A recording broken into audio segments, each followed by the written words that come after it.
Hello everyone. आज की इस स्टोरी हमें भेजी है महाराष्ट्र पिंपरी पुणे की रहने वाली बेबू यादव जी ने।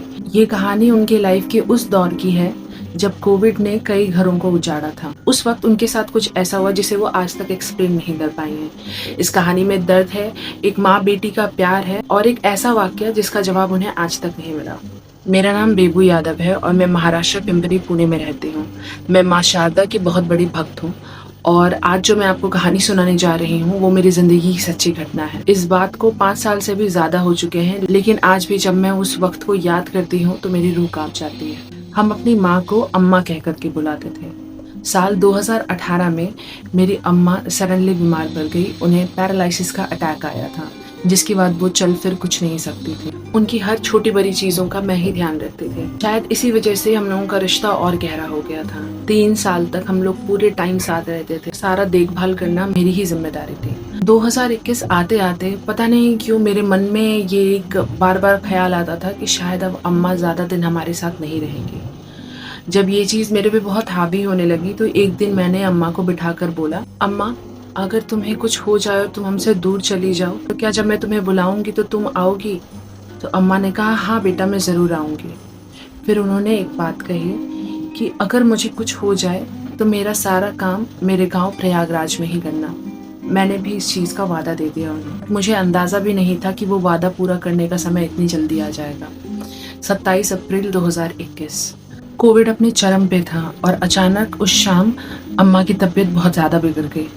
हमने पिंपरी के कई हॉस्पिटल में ट्राई किया, बट कोविड की वजह से कहीं पे भी कोई बेड खाली नहीं था।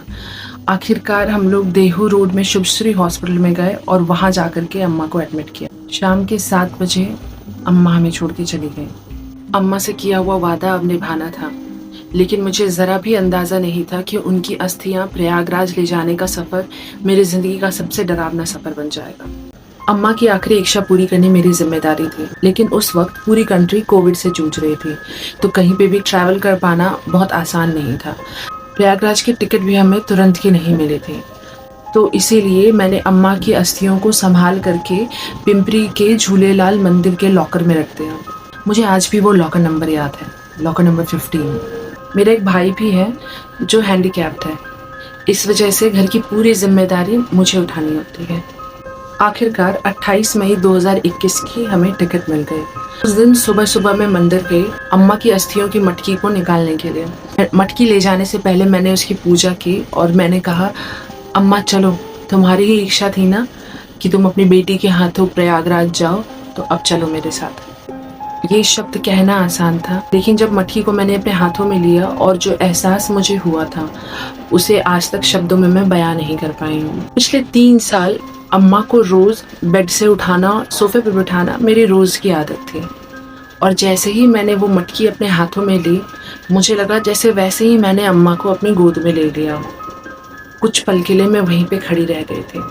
उसके बाद उस शाम मैं और मेरा पूरा परिवार प्रयागराज के लिए गए।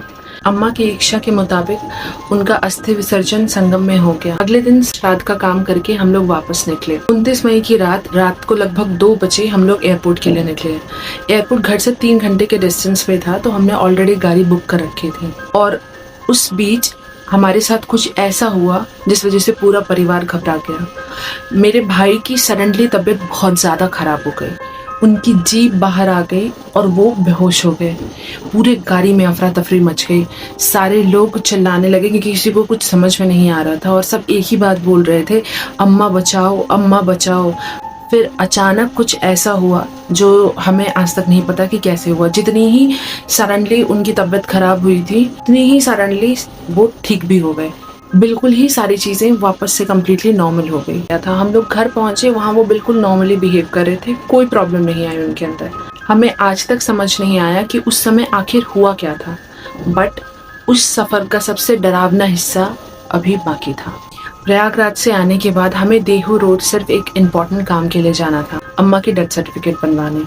बट हमें ये ज़रा भी अंदाज़ा नहीं था कि उस सुनसान हाईवे पे हमें जो आवाज़ें सुनाई देंगी वो आवाज़ें हमारा आज तक पीछा नहीं छोड़ेंगी।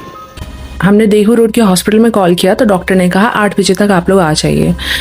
हम शाम को ही निकल गए और सर्टिफिकेट लेकर के जब वापस लौट रहे थे तो वही 8 साढ़े 8 बज रहे होंगे। कोविड अपने एक्सट्रीम पे था तो रोड पे ज़्यादा लोग थे भी नहीं, और देहू के उस वाले रोड में जो हॉस्पिटल से लौटने का रोड था वहाँ पे वैसे भी भीड़ नहीं रहती थी। हम जिस हाईवे से आ रहे थे वो ओल्ड मुंबई पुणे हाईवे था। रोड बिल्कुल सुनसान था। मैं अपने पड़ोसी लालेश जी के साथ थी।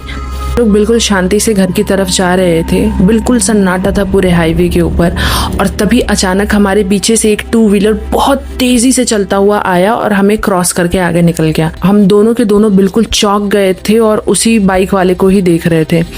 और फिर जैसे ही वो गाड़ी आगे निकली उसी पल बिल्कुल हमारे पास से एक आदमी और एक औरत की दर्दनाक चीखने की आवाज़ आई। वो आवाज़ इतने पास से थी जैसे कोई हमारे बगल में खड़ा होकर के चिल्ला रहा हो। हम दोनों बहुत ज़्यादा डर गए। हमने तुरंत गाड़ी रोकी। हमें लगा कि बाइक वाले ने किसी को ठोक दिया, वो इतने ज़्यादा स्पीड में था। जब हमने पलट करके पीछे देखा, जहाँ तक नज़र जा रही थी वहाँ तक कोई नहीं था। कहीं कोई एक्सीडेंट का भी कोई निशान नहीं था। अभी हम लोग इस चीज़ को समझ ही रहे थे कि अचानक फिर से वैसे ही पास से पहले से भी ज़्यादा तेज़ चीखने की और रोने की आवाज़ आई। हम दोनों की अब हालत ख़राब थी क्योंकि समझ में नहीं आ रहा था आसपास कुछ नहीं है तो ये चीखने की आवाज़ मर्द और औरत की एक साथ आ कहाँ से रही है। मैं शारदा माँ की भक्त हूँ, बट उस मोमेंट पे मुझे कोई मंत्र भी याद नहीं आ रहा था। मेरे मुंह से सिर्फ एक ही चीज़ निकले जा रही थी, अम्मा अम्मा अम्मा अम्मा। मैं डर से बस उनका ही नाम ले रही थी। लालेश जी ने बिना कुछ सोचे सीधे एक्टिवा बढ़ा दी और तेजी से वहाँ से निकलने लगे। हमारा मोटिव उस समय सिर्फ एक था, वहाँ से किसी भी तरीके से निकलना है। वो आवाज़ अगले 2 मिनट तक हमारे साथ साथ चल रही थी, और उसके बाद धीरे धीरे ऐसे लग रहा था जैसे वो आवाज़ दूर जा रही हो और सडनली बिल्कुल सन्नाटा, बंद हो गई सारी आवाज़। हम लोग किसी तरीके से बस अपने घर पहुंचे। पूरे रास्ते हम लोगों ने एक दूसरे से कोई बात नहीं की। उस रोड से हम लोग आज भी कभी भी गुजरते हैं। इतने साल हो चुके हैं तब भी मुझे उतना ही डर लगता है। इतने साल के बाद भी हमें आज भी समझ नहीं आया कि आखिर उस रात उस सुनसान हाईवे पे हमने किस चीज़ की आवाज़ सुनी थी। So that's it for today's video. अगर आपकी अपनी कोई स्टोरी है तो feel free to reach out. Story submission की जो भी स्टेप्स हैं वो आपको हाईलाइट में मिल जाएंगे। वो लिसनर सबमिशन, तो अगर आपकी अपनी कोई क्वेश्चंस हैं तो आप उसे कमेंट में डाल सकते हैं। वो उन्हें पढ़ेंगी तो आई थिंक कि वो आपको जवाब दे देंगी। So until next time, bye bye.